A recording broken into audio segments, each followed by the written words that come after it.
Welcome back to the deep dive. You ever stumble across a story that just grabs you, makes you really want to know what's actually going on? Oh, definitely. Happens all the time in history and archaeology. Well, that's exactly what we're doing today. We are heading out, metaphorically speaking, to Nevada, to a place called Lovelock Cave.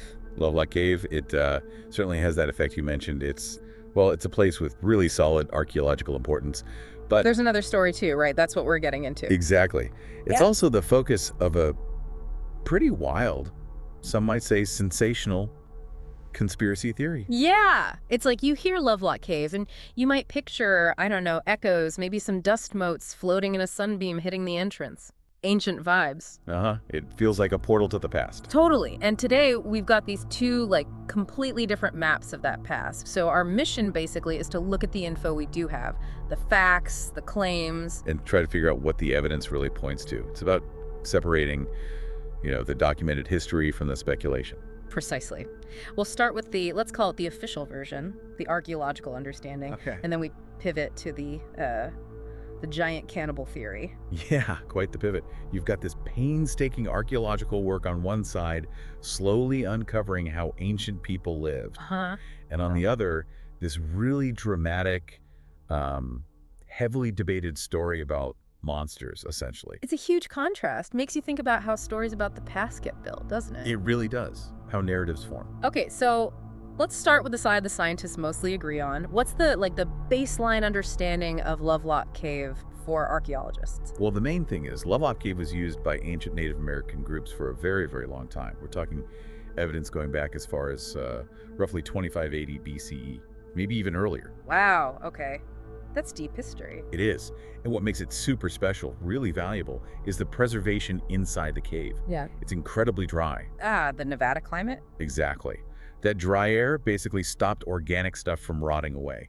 Things that usually disappear over centuries or millennia even. Like what sort of thing? Oh, amazing stuff. Woven baskets, textiles. Remarkably intact duck decoys, believe it or not. Tools, and even human remains. Burials. Duck decoys. Huh? From nearly 4,500 years ago. That's kind of mind-blowing. It really is. It gives us this incredibly rare glimpse into their daily lives, their skills, their technology. We just don't get that level of detail from most sites that old. So it wasn't just a quick stop. This was a major place for these people. Absolutely. Significant. The artifacts show, sophisticated crafting skills, obviously hunting strategies with those decoys, probably complex social and ritual practices too. Mm-hmm. Lovelock is really seen as like a cornerstone site for understanding the cultures that were in the Great Basin before the more recent tribes we know, like the Tayot. It's fundamental for the archaeology of that whole region. Okay, so that's the established picture. Vital archaeological site, tons of info on ancient Native American life. Pretty much, yeah. But then there's this other story, the giants and the cannibalism. Where does that narrative even come from? Right.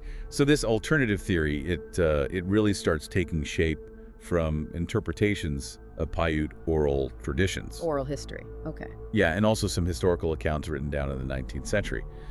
Then later on, you get these claims about strange discoveries near the cave, but claims that often lack solid proof. Gotcha. And at the core of this is a specific legend. Yes. The figure, or figures, known in Paiute tradition as the Sitika. Sitika, okay, that sounds significant. What's the story there? What are the key parts of that legend? Well, according to the oral histories, the Sitika were this distinct group of people, lived in that area way back, and the stories describe them as being unusually tall, often called giants. Giants. So With the red hair, often mentioned, but also crucially hostile, including practicing cannibalism. They're remembered as enemies that the Paiute ancestors fought against. So conflict is central to the story. Very central. That oral history is really the bedrock the whole alternative theory is built on. And you mentioned written accounts too, not just spoken stories. Correct. The most famous one comes from Sarah Winnemucca Hopkins. She was a really important Paiute writer and activist in the 1800s. Okay, I've heard of her. Right. In her book, she wrote down stories her people told about conflicts with these, large red-haired people. For believers in the theory, her account is seen as, historical confirmation from within the Paiute community itself. Red-haired cannibal giants. I mean, it's a memorable image, you have to admit. It definitely is. And this ties into those alleged discoveries you mentioned, the giant bones. Yes, that's the other really critical pillar for this alternative narrative.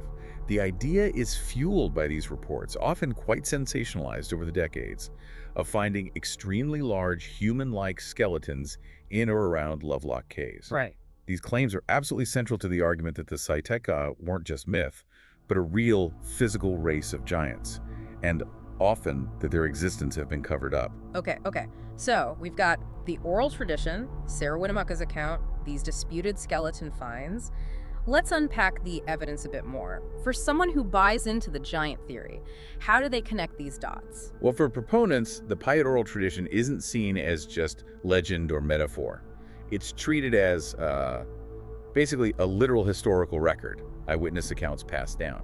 So the Saiteka stories are factual history in that view. Correct. And Sarah Winnemucca's writing is seen as powerful corroboration coming from, a respected Paiute historical figure. It validates the oral stories. And the giant skeletons, I mean, if you actually found scientifically verified giant remains, that would change everything, wouldn't it? Right. How does the theory handle those reports? It relies heavily on those reports. But here's the crux. While the stories of finding big skeletons in Nevada are definitely out there, and they pop up repeatedly, they almost universally lack proper scientific documentation. Like rigorous study, peer review, that sort of thing. Many are anecdotal secondhand tales, sometimes from newspapers back in the day, or from, non-scientific sources. So not found during a controlled dig by archaeologists? Rarely, if ever. And some claims, when investigated later, turned out to be misidentified animal bones, or sometimes, yes, the remains of people who were unusually tall for their time, but still within the normal range of human variation, not giants. Ah, okay. So there's no consistent, scientifically accepted chain of evidence for actual giant skeletons. Yeah, that's withstood scrutiny, no. That's a major, major hurdle for the theory. That difference between a story and verified evidence does seem pretty key here. What about the guano miners? I read they worked in the cave and found weird stuff. Yes, that's another piece often brought up. Back in the early 1900s, Lovelock Cave was mined for bat guano, which was valuable fertilizer. Right. And some of those miners did report finding things they thought were strange artifacts, maybe remains. But there are big problems using their accounts as solid evidence. Like what? Well, first, they weren't archaeologists. They were there to dig guano fast. Their methods were destructive, not careful excavation. Just digging it out. Exactly. Yeah. Documentation was poor or non-existent. Artifacts might have been broken, discarded, or taken without record. Yeah. So relying on their claims is really problematic from a scientific standpoint. Yeah. Very unreliable context. Makes sense. A totally different scenario than a proper dig. Now, what about tools? Is there an argument that some tools found are too big for normal humans? That argument does get made, yes. Yeah. Proponents sometimes point to certain artifacts that seem maybe larger than average and suggest this means they must have been used by giants. But the mainstream archaeological interpretation is quite different. That's it. Archaeologists would say, well, tool size can vary for lots of reasons.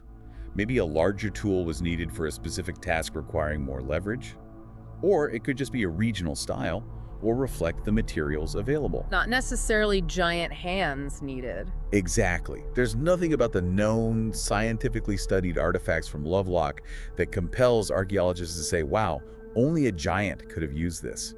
They fit within the known range of tools used by normal-sized human populations. Okay, so boiling it down, the proof for the giant theory seems to lean heavily on taking oral traditions literally, plus some historical writings, and these anecdotal, unverified reports of bones and artifacts. That's a fair summary, yes. But if you believe it's true, why would scientists, or, I don't know, the government, dismiss all this? What's the motive for hiding giant cannibals? Now we get into the conspiracy part of the theory.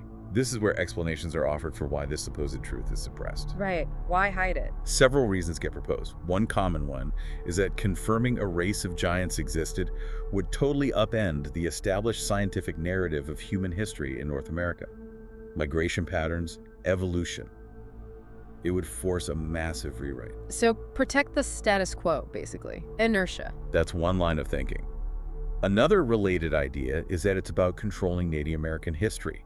maybe suppressing stories of conflict or stories that don't fit a preferred, simpler narrative of the past. Okay. And then there's the argument about the scientific establishment itself, that it's just inherently biased, that it resists or dismisses anything too out there, anything challenging core assumptions, regardless of the evidence. So giant evidence just gets automatically rejected. That's a pattern you see in lots of conspiracy theories, isn't it? The establishment cover-up. It is a very common trope, yes.